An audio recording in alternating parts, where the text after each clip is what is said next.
playoffs. They've busted a lot of narratives, too. They busted a lot of narratives that, oh, somebody doesn't care and he's giving up and blah, blah, blah. He's just playing for the contract. Playing for the contract. I mean, the narratives are busted. I'm sorry. And if that's how you live still, you're deluding yourself. I mean, none of that could be further from the truth. And I still see that garbage, from time to time. It irked you yesterday about Tatis, who had a rough couple of at-bats yesterday, which, by the way, against one of the best pitchers in baseball, it's going to happen. It's what I tell my little leaguers. Don't get, it's hard as hell to hit. And I know they make a lot of money. It's still hard as hell to hit. For a lot of guys. You know what?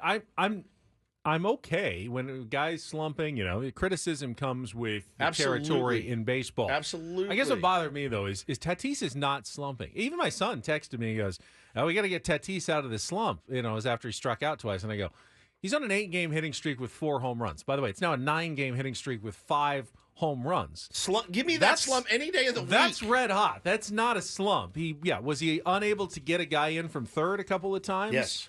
The last couple of days, and did he strike out against one of, as you said, best pitchers in baseball, who, by the way, saved his nastiest of curves for Tatis, because he knows, hey, I might be able to get my fastball, my sinker against Kyle Higashioka, but when Tatis comes up, I'm using the curve that has an opponent batting average against of 100 this year, because I'm not going to let him beat me on anything other than my absolute best stuff.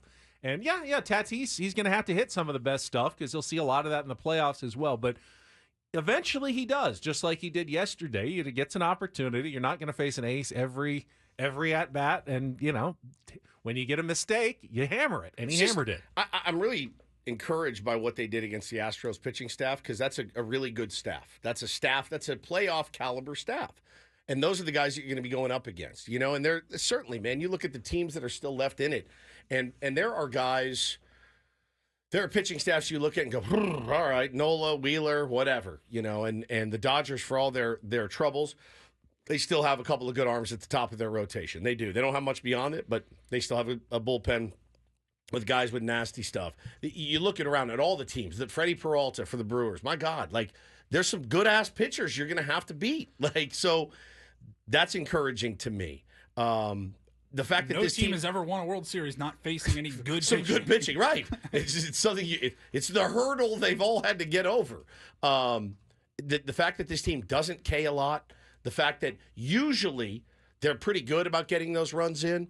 I hope they continue to play the brand of baseball that's gotten them to this point this year. Well, when you say that's the kind of pitching the Padres are going to face in the playoffs, at least one Padre believes that's the actual pitching the Padres will face in the World Series. Manny Machado saying after the game, fairly unequivocally, he said, we're playing really good baseball. We played a really good ball club that we're probably going to be facing later on.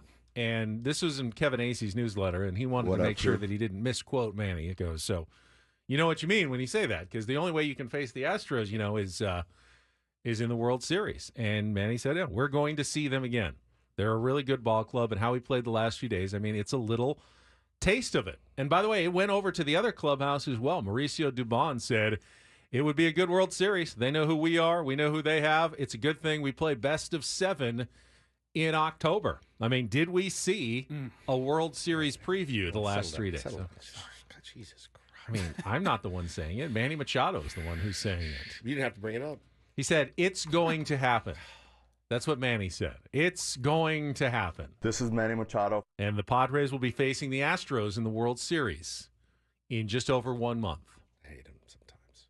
Manny? You. Me? Yeah.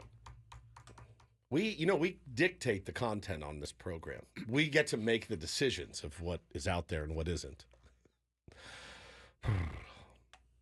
Joe Espada, the manager of the Astros, says that's a really good team. They made some good acquisitions, and the back end is pretty good. They put the bat on the ball. There's some tough outs. Center fielder is pretty good player. We know what Machado can do in that lineup. It's just a complete offense. That's the manager who was the bench coach when they won a couple of World Series as well. He knows good baseball when he sees it. They're a good team, man. They are. They're a really good team, and again, that means you beat a team like that. We're a good team too. I think it's okay to know that we're a good baseball team. And again, the playoffs are such a random series of events. It's just It random. is, because last year I would say no one, including the Arizona Diamondbacks, knew that they were a good team going into the playoffs. Correct. They felt like one of those teams that kind of sneaks Like, in and is going to woo! be out early. Yeah. And instead, they made it all the way to the World Series. The Texas Rangers. Same thing. Didn't look like they were going to do anything. They were limping to the finish line. Didn't even win their division after, blowing that lead. They end up winning the World Series title. So, yeah, absolutely anything can happen in October. Think about in October. So I was tweeting with one of our listeners and one of my Twitter followers, Shirtless Whitson. Really funny dude. Hates Lisa Rise for some reason, so I'm always yelling at him about that. But other than that, he's a really, really smart baseball fan. And he said, "Man, I'm not worried. I'm not worried about Xander. I'm not worried about Cronenworth right now." He said, "Yeah, it sucks to finish the season, struggling to find a hit. Jake's lost up there. So those are the only two things I'm worried about but see, right now. but- if I had to pick anything to worry about, it's like, all right, Yeah. maybe Xander defensively at short and Crony. But what he's saying is essentially, once the playoff comes, Tyler Wade can be a playoff hero. You know what I mean? Like once the playoffs get there, it's not always the biggest stars shining bright on the biggest stage. It's the role player guys. It's the Donovan Solanos. It's the Jake Cronenworth who delivers the hit off of Alex Vesia. One of the best moments in my life, and those are the guys that come through in October. It can be anybody's ball game in October, right? Everybody has the potential to be a star. I mean, these are just some of the World Series MVP winners. Steven Pierce jumps Jeremy off. Pena. Right. Steve A Pierce. rookie, by the way. Ben Zobrist. Right. Of course, you have David Ortiz. Sure. Madison Bumgarner. Steven Strasburg. You do have, of course, those big names, but there's a lot of guys you're like, you were a role player. Right. You were not the MVP. You were not the star. I'll of your never team. forget Steven Pierce. I mean, just out of his mind, out of his mind, hitting home runs and huge home runs and clutch home runs. And sometimes they take the foot off the gas, right? Hey, I just got through Arise, Tatis, Machado, Merrill, Bogarts. Whew. Throw a heater to Jake Cronenworth, who drops the head on it, and 2-run double. You just never know. And Remember what Eddie Rosario did for the Braves in 2021. Insane, man. So I think like with Croney right now, at least he's weighing in with the glove, playing really, really good defense. He's still a great baseball player. Again, he just looks a little bit lost at the plate, not seeing it particularly well. Looking at pitches yesterday that were clearly strikes, and he's upset. So, we're big Crony stands on this show and always will be. But yeah, man, and I don't think he's worried. You know what I'm saying? Like, I think once you get in the playoffs, anything can happen, and I fully expect him to deliver a big hit.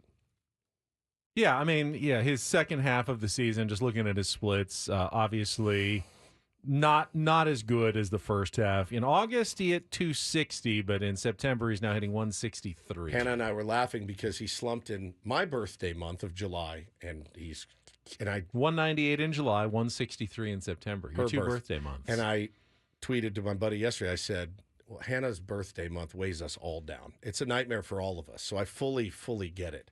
Why Crony slumped. Now, outside of that, he's had a really solid season. Yep. But those 2 months have dragged down the numbers for sure. For sure. He's having a rough September. But again, once the clock strikes October, Benny, it does not matter. It's everyone. Guess what?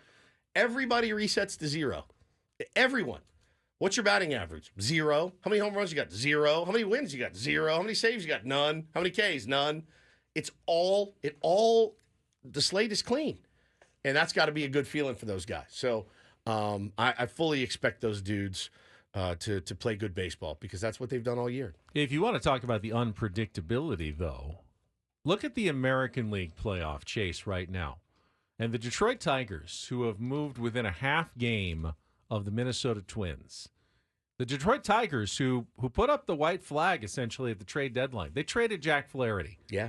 Who's been really good for the Dodgers. Like their only good pitcher in the second half of the season. And they traded him away. Is he their game one starter? Yes, he is. He's their game one starter in the playoffs. And the Detroit Tigers traded him. And since then have made a huge run to climb within half a game of a playoff spot. Crazy. Now, they kept Skubal. So that's helped them. But I mean, if they had kept Flaherty, I they know. might be already in a playoff position at this point. And the How bad Dodgers, does that suck? the Dodgers might be done if Right. they didn't get Flaherty because they have nothing. Their pitching is gone, and Flaherty has kind of kept them from completely sinking under the water level thanks to that trade. Yeah, man. And it's a trade that the Tigers would undoubtedly go back and undo if they could right now. In a New York minute, dude. No question about it.